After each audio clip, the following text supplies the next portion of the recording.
With us tonight is the former mayor of Chicago, Rahm Emanuel, and what he thinks this process will look like. Mr. Mayor, thank you for being here. It's good to see you. Good to see you. If you were still running... Hope you're healthy. You as well, and thank you. If you were still running a large city like Chicago, how would you handle the reopening of a city that size? Well, first of all, I do think you have to think of it in phases, and you got to understand and have a conceptual frame. What we have is a conflict. The public health narrative and the kind of premise of public health is about keeping people separated. The economy is about integration and interdependence. And so those two principles are, as you can tell, integration, separation, they're in conflict. So you got to have a more coherent strategy. And part of that effort is not only the coherence, is also making sure that people have confidence to move forward. That is what you're trying to establish, both trust in the system and therefore giving people confidence to go in. So one piece is testing, and that's a big piece of it.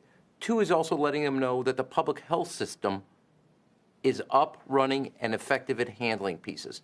Second is I would have an analysis of the economy.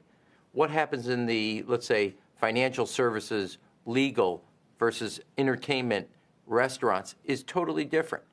And then aggregate that, separate it, understand each piece of it, and then almost like a dial, begin to dial up pieces of the economy. And I do think one of the things that's needed from a leader, I've always said this going back to the White House days, in a crisis, you need the clarity of candor. I think that's been missing on a national level. I don't think that's true at a local level. And I think that's why the public has responded both to governors and mayors. And I think that clarity of candor allows people to, if you level with them, I think the greatest thing that's happened is not only our nurses, our doctors, I come from a medical family, they have done incredible work at self-sacrifice of their own well-being, their family. The public has also done a tremendous job in understanding their role. If you tell them, okay, here's where we're going to go in 4 weeks, here's what we got to get done, here's what I need you to do to help us get to that as a team, as a family, as a city, as a community. And then after those 4 weeks, here's what else we're going to do. Everybody has the same cabin fever, but everybody also has the same concerns about their family and its well-being and its safety and their own neighborhood. And if you lay that out, ask people to play a role, understand what the goals are in very succinct over a period of, let's say, 2 months, I think you'll get people pulling together as a team to do that. And knowing each part of the economy has different kind of pressure points on it and capacity, but you can do it and do it effectively. But like take one area, restaurants, just to pick a sector. You know, you're going to have a different floor plan. You're going to have a different capacity. You have capacities today no bigger than 200 because of fire hazards. That may dramatically have to shrink. You're going to ask them to send in different plans and blueprints for, I'm doing this random, it's not medically driven or scientific, 100 at any one given time, and how you're going to reconfigure the floor plan to do that. That's the type of thing that has to be going on as much as testing. And we do know now, go ahead, I'm sorry. I was going to say, do you foresee testing everyone at some point who comes into a restaurant or an office building in a major city in America? Well, so let me say this. I think there's an emphasis on testing as if that's it. One of the things we know now, which we didn't know 2 months ago, we know a little more, but again, my dad was a pediatrician, my brother is an oncologist, my mother was a radiology nurse. Look, there's a reason you have a second opinion in medicine. It's educated guessing. It's not just science, here are the facts, here's the data. We know that about a little less than a quarter to 1/5 of everybody that's been a real target of this and have had a higher mortality rate is seniors in either nursing homes or in long-term living.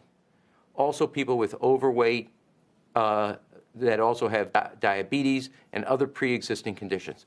The public health system should be concentrating on the most vulnerable pieces of our population, and a lot of that is about poverty, and it's about people in vulnerable positions that can't social distance. You can't do it in a nursing home. You can't do it in a long-term care. So it's both testing and the infrastructure of a public health system. If you go back to Korea, they aggregated the population and then applied limited resources in a very strategic sense.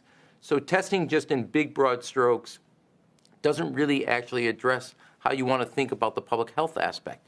That then allows other aspects of, I think, the economy, and I would also say society, to open up and participate again. And we have to also just be honest with people. This is not going to be going from A to B. There's going to be a dial up. There's going to be a dial back. If you look at what's going on in Singapore, Taiwan, Hong Kong, Japan, there has been some increases of recent, so they have to readjust. And it's not going to be, today we left, there's before the virus, there's after the virus.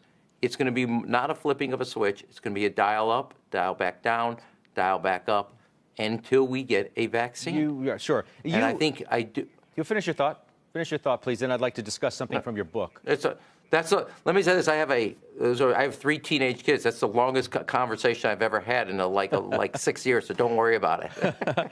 Your book is entitled The Nation City, Yeah. Why Mayors Are Now Running the World. Somewhat prescient, sort of in the way it's come down to the idea of the states, the cities are running, in large parts, the response individually to this specific crisis. Do you see the responsibility of mayors continuing to increase on the other side of this? And for that matter, governors, where the federal government plays, as the president has said during this crisis, more of a backup role?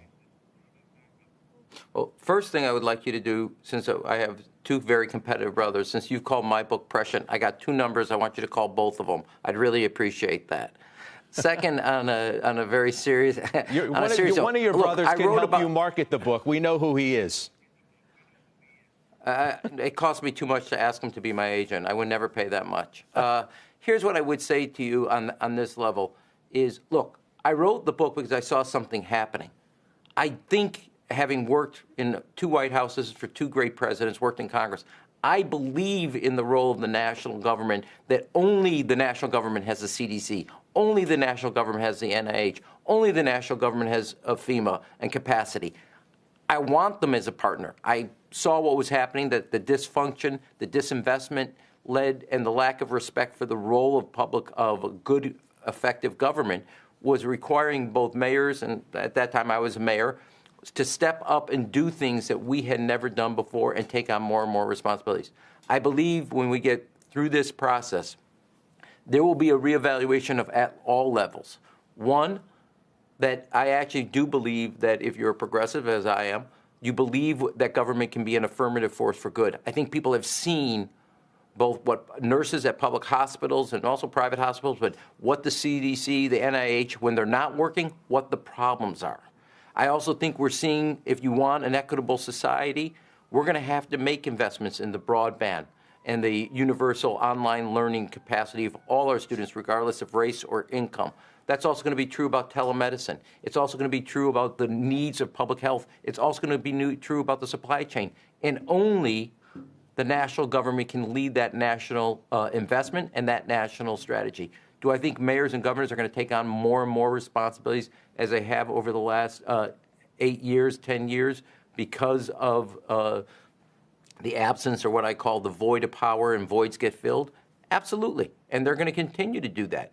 But I do think when you look at the issues that we have to face, I think this is a wake-up call that the years of disinvestment in our national government, the years of saying that the federal government couldn't even organize a 1-car parade, those times are over. I think people see, there's a famous quote by Warren Buffett, when the tide goes out, you see who's been swimming without their shorts on. And these years of starving the federal government of the essential resources to do the things that we expect of protecting us are going to come forward. And if you go back in history, when you look at what Teddy Roosevelt did with energizing the national government, because of the crises that we saw in public health, because of the crises we saw in our food safety, I think there's going to be a greater calling, not just at the local level, but for a national government that is strong in setting the rules and regulations, clearing out the way for investments so that we all can benefit. And we do that fight between regulation versus the economy. We have that. We've had it for 200 years. We're going to have it for another 200 years. But in the end of the day, a clear regulatory regime of good and bad, of a floor plan that protects our safety, gives us the confidence to have an economy that all of us want to see, that then all of us can participate in. And I do think like this, the exposure of those who are most vulnerable in our communities, people of color, people of low income, means we have to make a certain amount of investments to raise up their standard of living and also their health. Because if they're not well, it's going to come back to haunt all of us.